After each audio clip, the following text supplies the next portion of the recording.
به نام خدای بخشنده مهربان. قصه طفل خردسال و پدرش. پدر وقتی که طهارت میکرد و تیاری به مسجد میدید، پسرش پرسید: پدر جان، به کجا می روید؟ پدر گمان کرد اگر مسجد گویم از پسم می رود، به همین خاطر گفت به خانه خدا می روم پسرم. پسر نام خدا را فهمید، در دلش الهام پیدا گشت و گفت: من هم خانه خدا می روم، می خواهم او را ببینم.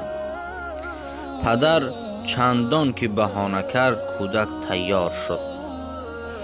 پدر از دستش گرفته او را به خود به مسجد برد. وقتی که مسجد در آمدن، کودک گفت: همین است خانه خدا؟ پدر گفت: بله پسرم. پسر سوال کرد: پس خدا کو پدر جان؟ پدر گفت: ما خدا را نمی بینیم، بلکه او ما را می بیند. کودک بی‌طاقتی کرده گفت: ای پدر، بیا به پیش خدا رویم. پدر گفت: حال نماز را خوانیم پسرم، پس آن می رویم. مؤذن قامت را گفت.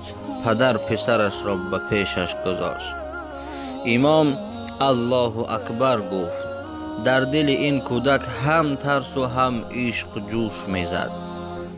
بعد شنیدن ربنا ولک الحمد، پرده چشمش گشاده شد و دنیای دیگری را دید.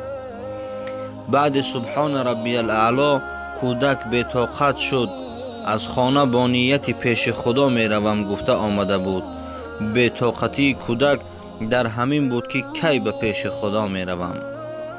خداوند دعای این کودک را قبول کرد، ناامیدش نکرد، به نزد خود برد. دیگر سرش را از سجده نبرداشت. نمازگزاران نماز را تمام کردند. گفتند: ای فلانی، پسرت خوابش برده است. پدر نگاه کرد، خواب نه، بلکه روح در بدنش ندارد. پدر زیق شد. با نمازخوانان جنازه اش را خواندند.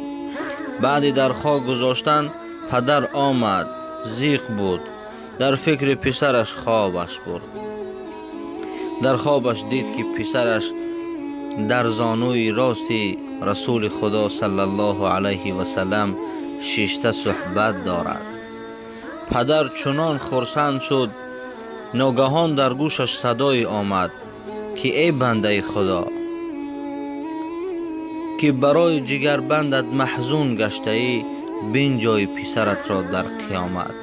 این شفاعتگر و فخر تو خواهد شد. برای تو مبارک باد که این فرزند از لقمه حلال به دنیا آمده است. او انتظار پدر و مادر می کشد در جنت. از خداوند متعال خواهان هستیم که برای تمام مسلمانان، خاصتا برای شخصان بی فرزند، فرزندان صالح و صالحه، خدمتگار پدر و مادر و خدمتگار جامعه و مسلمانان بگرداند. آمین یا رب العالمین.